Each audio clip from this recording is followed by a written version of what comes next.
Just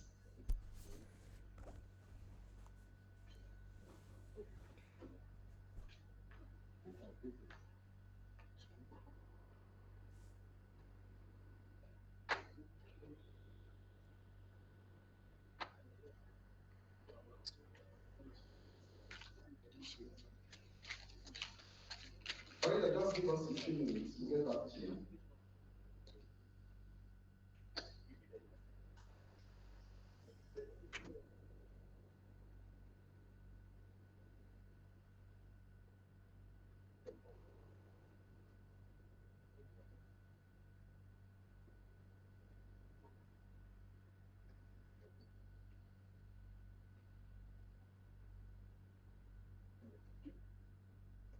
Okay, thank you so much for that correction. I was just handing over and taking over from the MC, so we're trying to put me online.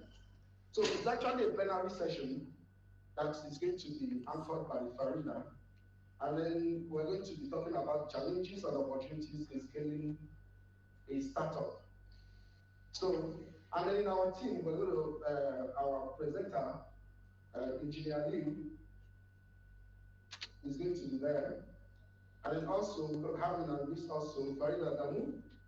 And then we have Faud Lawal. I don't know whether Faud Lawal is in the house, physical or it's online. He's online. Let me just indicate that it's online so that we can be sure that it's with us. And then also we have Faud, are you there? Okay, he's there. Okay. Then we have yeah, thank you so much. Nusaiba Kupan Naisa. Just forgive me for murdering that name. I'm just to get the name right. And then we also I'm here. have, thank you so much.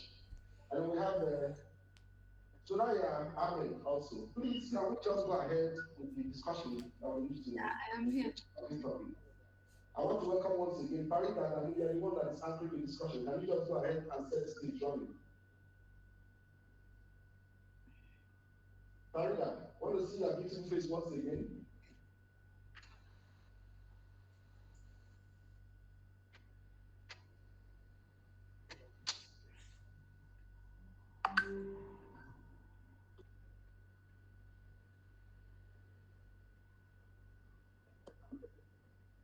All right. Thank you very much, sir. Good afternoon, everyone. I hope you can all hear me. Thank you. I'm sorry to start the one data analyst and I'm free. Please, can we confirm that you can hear me? Yeah, we can hear you loud and clear. Thank you so much. All right. So I'll just ask everyone to introduce themselves. I would start with Surayyah. Please, can you tell us what you do?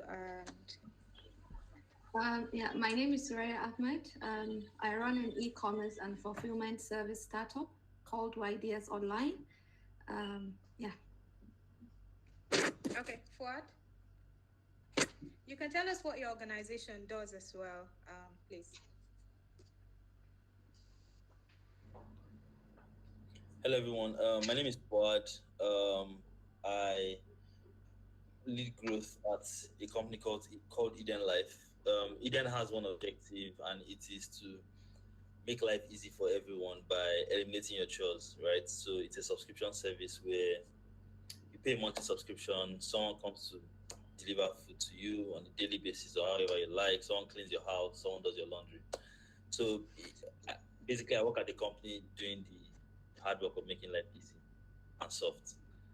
So yeah, that is all.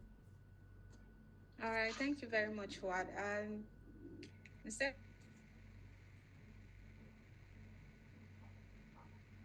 Eva, Are you with us?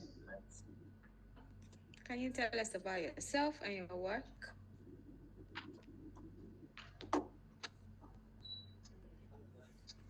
Nusaiba. Hello, good afternoon. My name is Nusaiba Kofranaisa. I currently called My American Neighbor, where I have an e-commerce site, a website where customers go online, they order the products that they want for delivery, mostly throughout Abuja, but also to other parts of the country as well.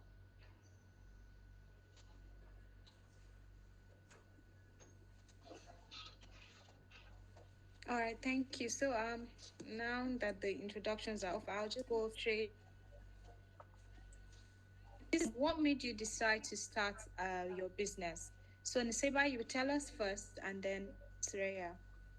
Why did you start Okay, sure. American Neighbor? I think that's a good question, and it's something, yeah, it's something that I've been asking myself for many years. So I started my professional career in the US. I was working for Amazon.com at their headquarters in Seattle. And then I later moved to Nigeria and I was working for Outsource Global as the Chief Operations Officer. It's a call center based here in Abuja. And I loved both jobs. I learned a lot. I really enjoy being in industry. But I felt like I had this entrepreneurial itch, like wanting to sort of branch out on my own, try things out, build a company from scratch. So I started working on the company while I was still keeping my job. Like I would work on my American Neighbor on the weekends and after hours until eventually I just wanted to go all in head first. So it was a big leap for me, but one that I've never regretted. I love exploring, trying new things, figuring things out on my own, and kind of being at the freedom to grow the business at my own pace and in a way that I like.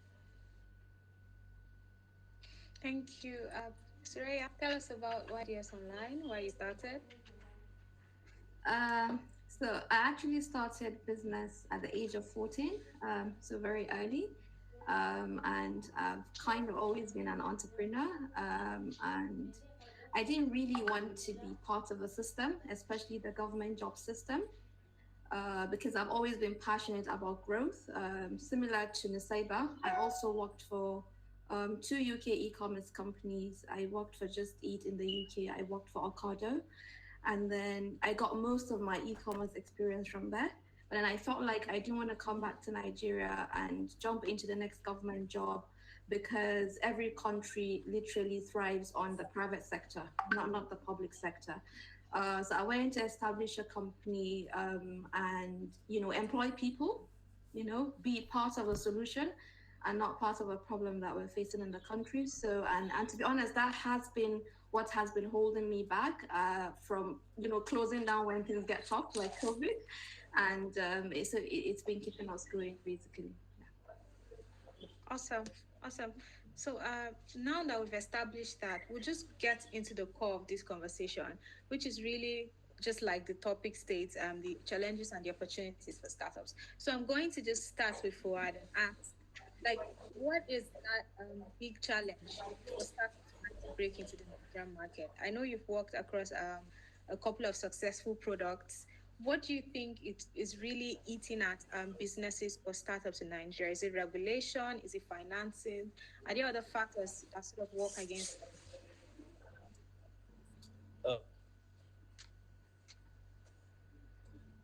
Naturally, a big part of it is financing, but I feel like to navigate that and like thrive in spite of like financing issues, like for those that can't raise money, for those that choose to bootstrap and all of that. But interestingly, an even bigger, deeper problem appears to be like talent pipeline, right? And it is that there is not just enough supply of high quality talent. There's not a large enough market for high quality talent in, like locally, and it's why you find people who actually have talent getting paid ridiculous sums of money because of the talent problem. And I think that what has happened is that most startups over the last decade have invested in community efforts across like tertiary institutions where you're most likely to find talent. You have things like Mandela's Learning Centers, you have some other communities like that. But the only way that aspect is fixed is if more companies and businesses figure out how to become more involved in the talent development and acquisition like space. There is a sort of gap and dissonance between like academia and like entrepreneurs, in the sense that entrepreneurs move very fast, right? We are moving at the speed of problems, and academia will not always move that fast. right? Especially in the context of curriculums and everything. So you find that students have to invest, like even when you see talents that comes from like tertiary institutions in Nigeria, you find that they have to invest so much energy in just like their own personal development for them to become more employable, more like in demand in the market. Notice how I did not mention government because I feel like by design government is just slow, um, and government will never move fast enough, right? And I mean there are two ways to fix that. Either government learns how to move fast, and it's not even a Nigerian government problem because you see stuff like happening in Congress where like even their leaders cannot comprehend exactly what is happening with startups and like technology companies. And if governments cannot move fast, they should just, I think governments just need to learn how to get out of the way wherever they can. But focusing on the things that we can actually control, I think that it like something that will have like significant impact for us is if we figure out how to drastically expand that pipeline, that talent pipeline, where we just have a market that is constantly churning out high quality talents because it's no longer just a local thing. It is now talent for exports, right? COVID has proven to us that you can build many things from anywhere, right? And suddenly figuring out a way for even local talent to earn foreign revenue and bring it back to Nigeria, easy to start businesses here, right? You start to realize that even the finance problem is secondary. So if you ask me what the biggest problem is, and one of the biggest problems, I'd say is the talent pipeline. Okay, thank you so much for that insightful comment, Fuad. I picked on a lot of things you said, but I want to ask specifically about foreign revenue back to Nigeria. Mm-hmm. I think one of the things we're seeing is like Nigerian companies are gaining global attention and they're getting investments from foreign companies and all American companies.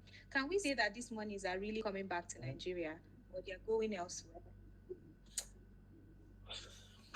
Yes, you can't say that, right? Let's use one of the most successful companies and ventures, or let's say three of the most successful companies and ventures over the last decade, right?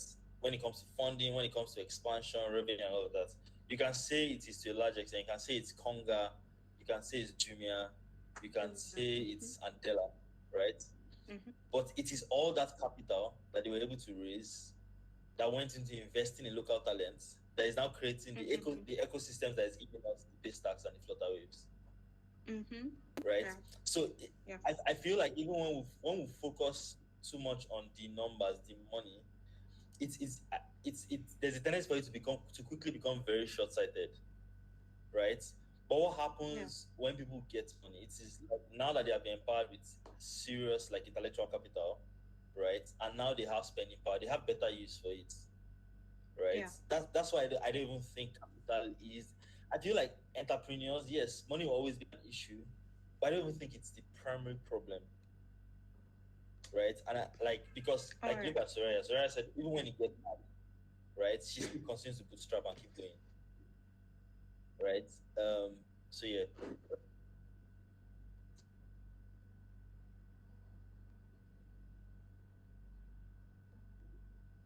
All right, thank you so much.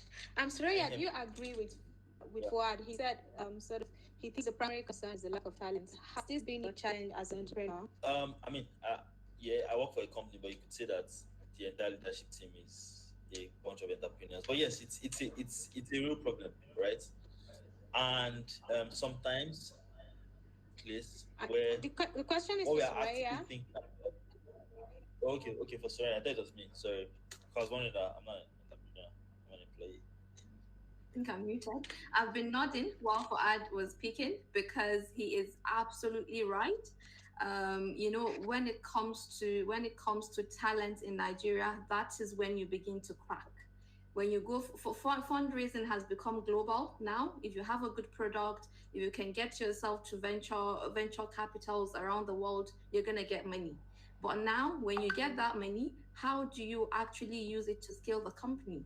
And then that comes down to the resources that you have on ground. That comes back most importantly to your internal capabilities, and those are the people that you have. You employ graduates, they have absolutely no skills. zero skills. And you will know this because even talent companies that are trying to, bring together tech talent for people to outsource to, you find out that they're not getting the right talent. So as for us said, they're having to create the pipeline, because if they don't create that pipeline and train these people, they will just not have the right talent. So, and for me, I think one of the most important skills that anybody should have right now, and especially for tertiary institutions, is to teach people how to learn very fast. How do you learn very fast? Because the world is not, you're not just going to be an accountant or even a Python developer, and then tomorrow you're going to remain relevant. Relevance is changing. Web3 is coming. We're now going from, this to this. So you need to be able to learn extremely fast in order to catch up. And that in itself is a special skill to have, how do I learn very fast? And for me, I think if people are able to learn very fast, what will happen is whichever company they're able to join, then they're able to, immediately get into the culture of that company, learn very quickly, use initiative, and help the startup to scale up. And that has been my major problem as well. We've been bootstrapping. We raised a little bit of angel investment in 2019. The reason I'm not going for another fundraiser is because we just haven't got the talent. I'm not going to employ somebody from the UK to come down to Nigeria to run my company. I need somebody within the market, right? However, I would like to say that talent and funding somehow go hand in hand. And this is because, if you want the right talent, you need to be able to pay for that right talent, right? If you're bringing somebody or you're poaching somebody that's doing extremely well in the private sector or in another company, you need to be able to pay them massively well. And that comes from your ability to have funding and then to pay those people. So you could say, hand in hand, you can get, you will need funding to get the right talent. But sometimes what happens is you get the funding, then when you now think, oh, now I have the funding, now I can afford better talent, you get that talent and you realize you don't have what you need to scale up the company, and then you go out there searching again. So either ways, we will need to develop the primary talent, the people going out there, the coppers, the interns. Basic, we will need to have basic infrastructure. And I know Fuad said the government is slow, but the government will have to chip in, because majority of our graduates are coming from government universities. Majority of our people are unable to afford private universities, and that means the pool of people that you can actually afford to hire in this country will eventually fall back to people that have graduated from federal universities, and those are the people that would have to build that in terms of skills. So whether we like it or not, if the government is not privatizing public universities, in which case we can hold the private institutions responsible, we would have to keep pushing for the government to actually improve their curriculum to just make things better so that the people coming out there are employable. I think Farida is not here, so I don't know if we can continue with the discussion or wait for her to join back. Exactly, I can see a lot of comments about talent saying, oh, sorry, I lost my connectivity for work. Yeah, we can hear you now. Okay. The Nigerian network thing is happening. So thank you. That was really insightful, Surayyah. So I'll just like to ask Nusaiba this question. So we're all at home, or most of us are at home, answering questions, building businesses. The entrepreneurs of today do not look like what entrepreneurs were 5 years ago or 10 years ago. Then you needed to probably have an office, be in a garage, start with certain things. Now you just need to have a laptop and be connected to a group of people who share your ideas or who have the talents that you're looking out for. First, I want to ask, do you think that technology or internet or the way that the globe is structured currently has made it easy for you to become an entrepreneur? And how do you think entrepreneurship is going to evolve in the next 5 to 10 years? Yeah, good question. To answer it simply, yes, I think just the way things are running now, how easily accessible it is to figure things out. Being able to sit in my home or at a cafe or wherever, if I have a certain question about how to operate a certain aspect of the business or how to grow the website or just general knowledge, to find that information, everything is so accessible and it makes the learning curve a little less steep.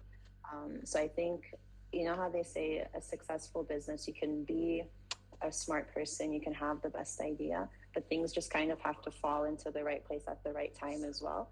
A lot of it is based off of circumstance. And I think one of the benefits, despite how hard it is to run a business these days, one of the benefits is that there couldn't be a better time for the accessibility of information, resources, both paid and free.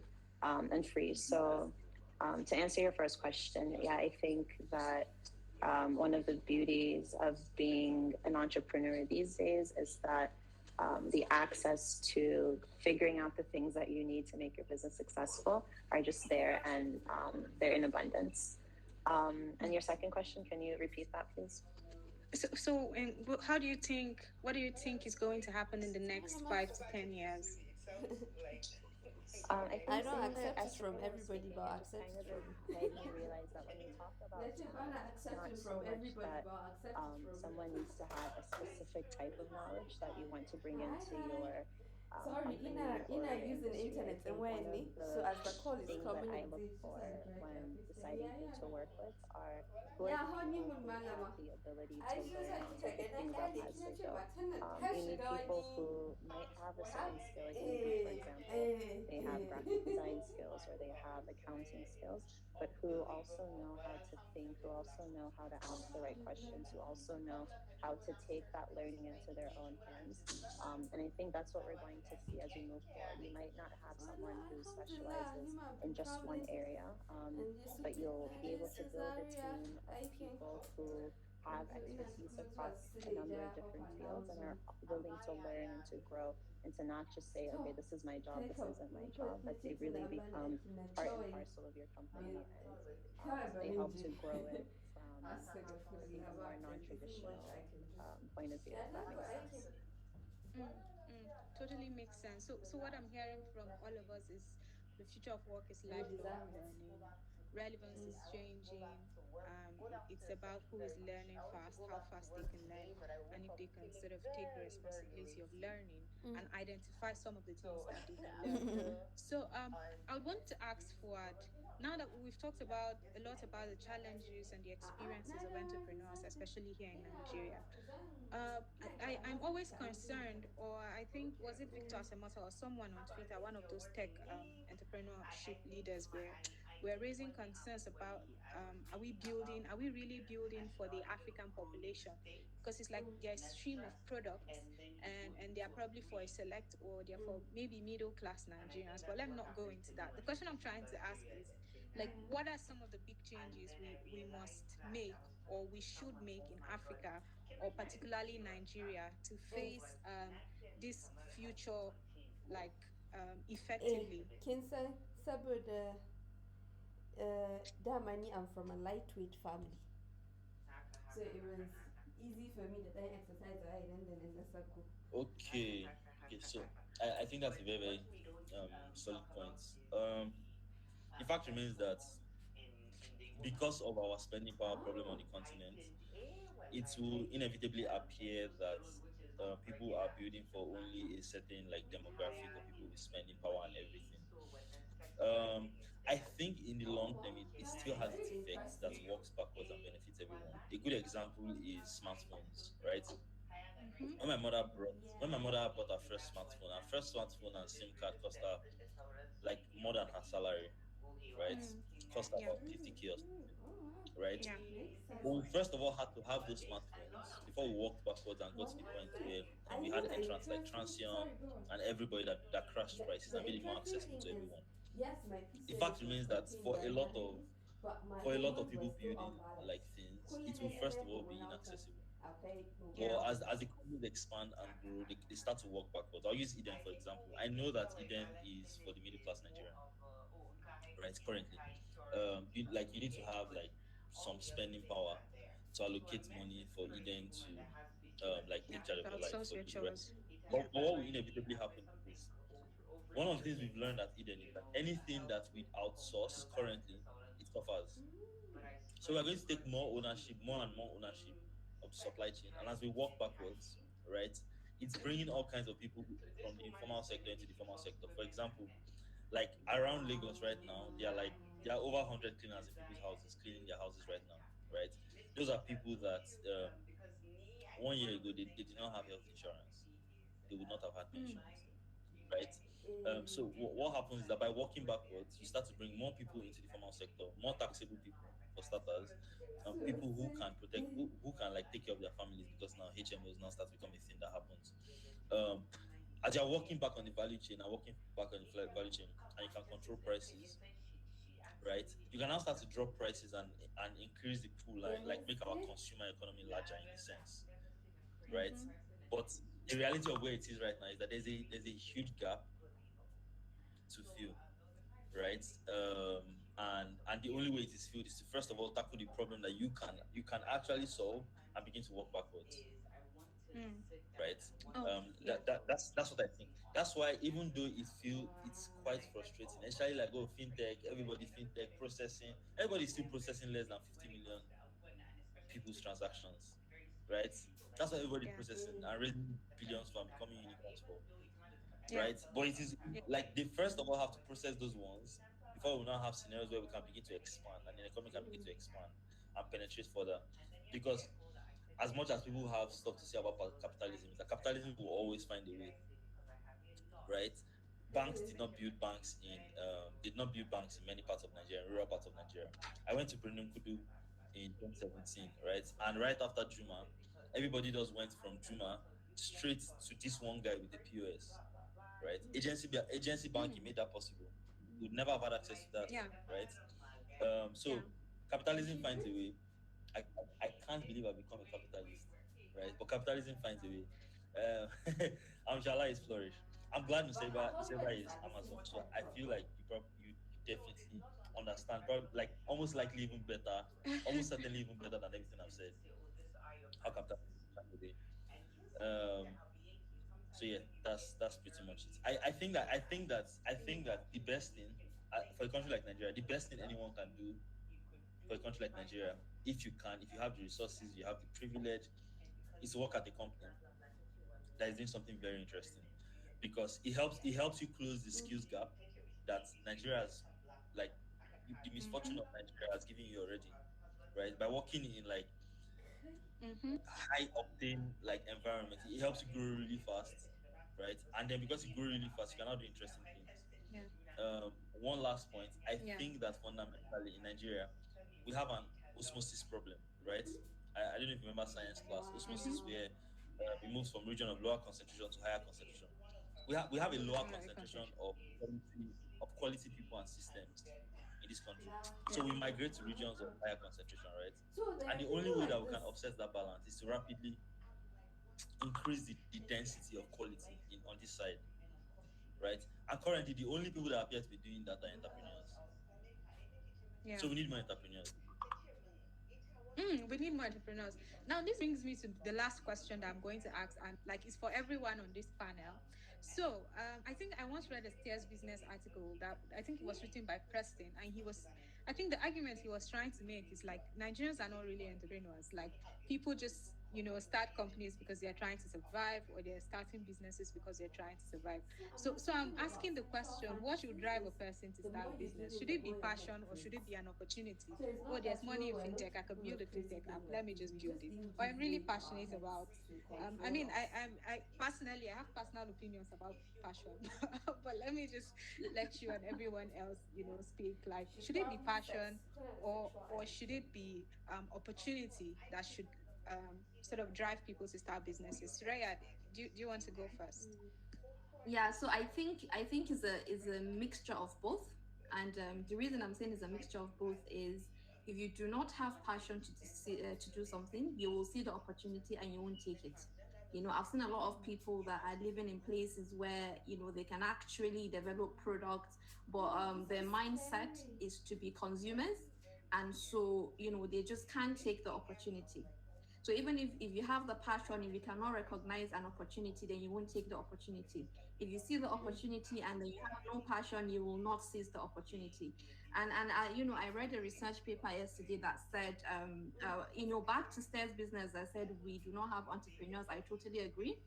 Out of the 33% unemployment rate that we're set to have in this country, you would agree with me that a lot of those people are selling one thing or the other. They're traders. Mm-hmm. Everybody sells Mm-hmm. stuff on your WhatsApp status, sells stuff on your Instagram.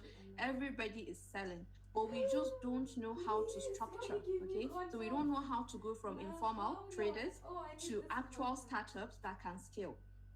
And I feel like that is where the focus should be, teach people how to be entrepreneurs instead of telling people what entrepreneurship is.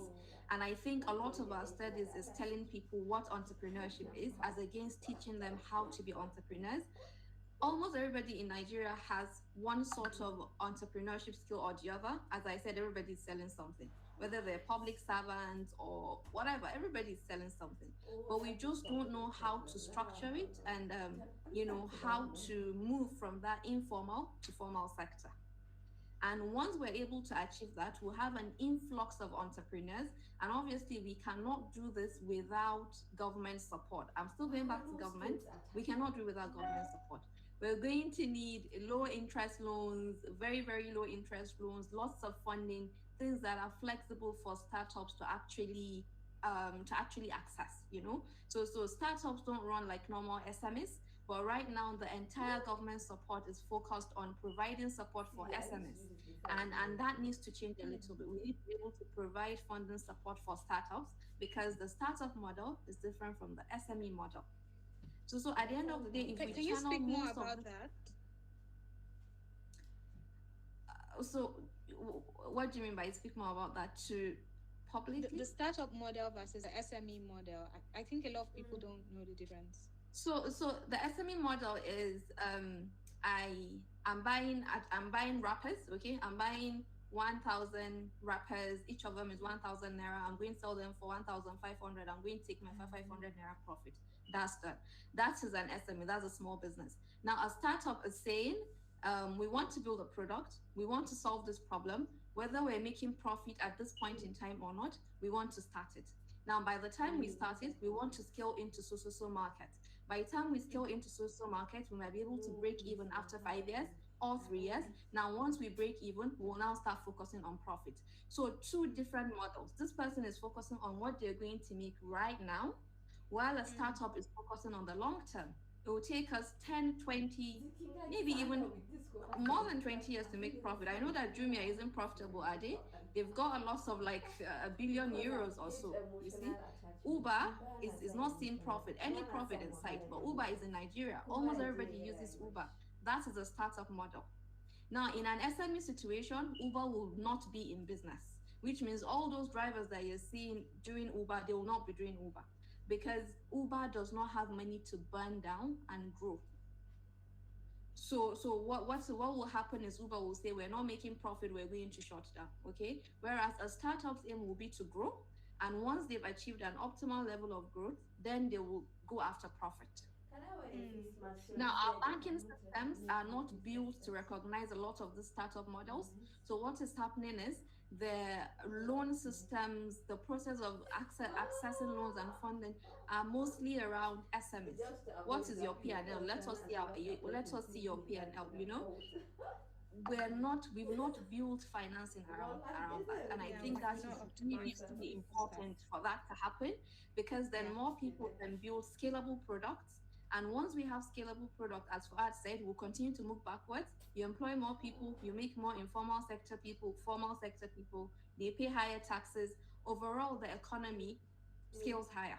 So we need a lot more of this, and the government will need to put in some sort of, support to continue to build as many startups as possible. I personally feel the Nigerian government has never had an opportunity like they do right now.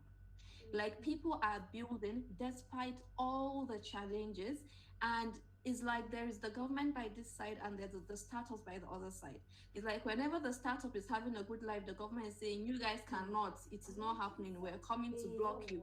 And that isn't what it should be. There should be tax relief, there should be tax credits, there should be R&D credits to encourage research and development within the startup communities. You talked about companies being American instead of Nigerian.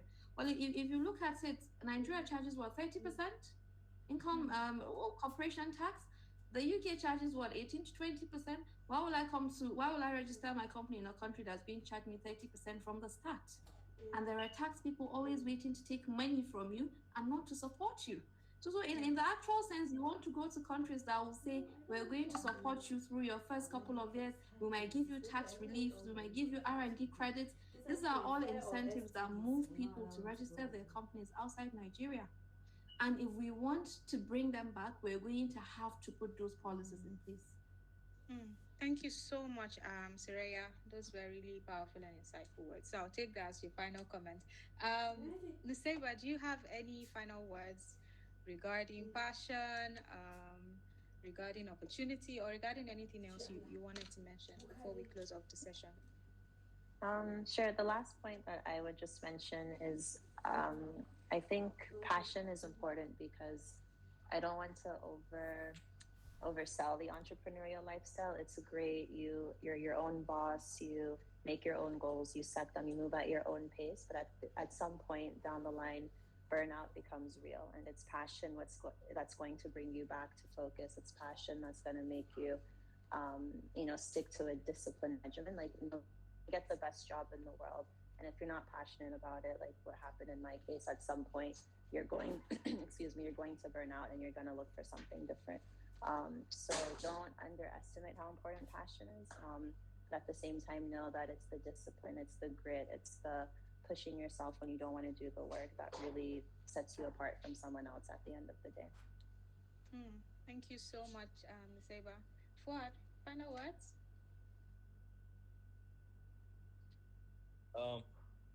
Final words. I don't know, man. Like, I feel like everybody knows what needs to happen, right? Like we really do not have any choice, right? I feel like people start businesses because they're trying to survive. Yeah, that's fine, right? They survive, and like maybe that's the top of the funnel, right? They learn to do it better than others, and they learn to optimize, and they learn to improve. We just want to make sure that as a society, at every stage that people are at, whether it is them starting a business because they're trying to survive, or it's because they've reached a point where they're now thinking of how to expand. We just need to build an environment that makes all of that possible and easy and convenient. Why should registering for anything be miserable? Why should sorting out anything be miserable? It's like we are pissed when you send a message on WhatsApp and it doesn't deliver. Like whenever WhatsApp goes down, everybody from our grandparents to all of us have meltdowns, right? Because things just work. Yeah. It's like, why can't we have systems that work? Wow. I don't know, like, right? So yeah, I think my final word is just create an environment where things work and where things move. If you can make it fast, make it fast. If you can't make it fast, get out of the way. Like, Exactly. and yeah, I agree with you that burnout is the ghetto, but it is what it is. Yeah, thank you for All right. me. Thank you all so much. Thank you, Fuad. Thank you, Nuseba. Thank you, Surayyah, for your valuable, invaluable comments. I learned that both words mean the same thing. So, and thank you to the audience for listening and for paying attention. And I hope you picked a thing or two. For me, is that we need to build an enabling environment, especially when we're talking about governments, regulators. But a personal takeaway for me is that relevance is changing. We need to learn how to learn. Work in an interesting company where you're going to build the necessary skills and relevance. And I hope we're all lucky enough to find that company. Thank you all for paying attention and have a good afternoon.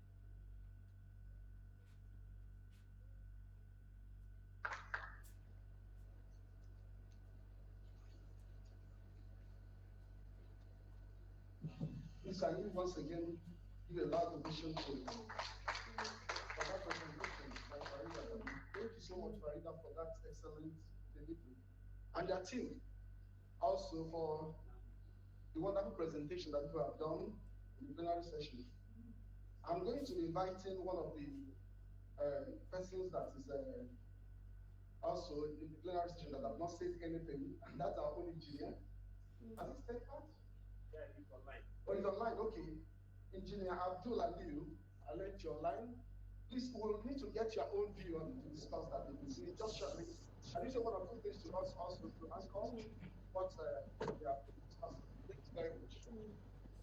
All right, thank you very much, and good afternoon to all of us. I was there in person, now I'm joining virtually. That's the good thing about technology.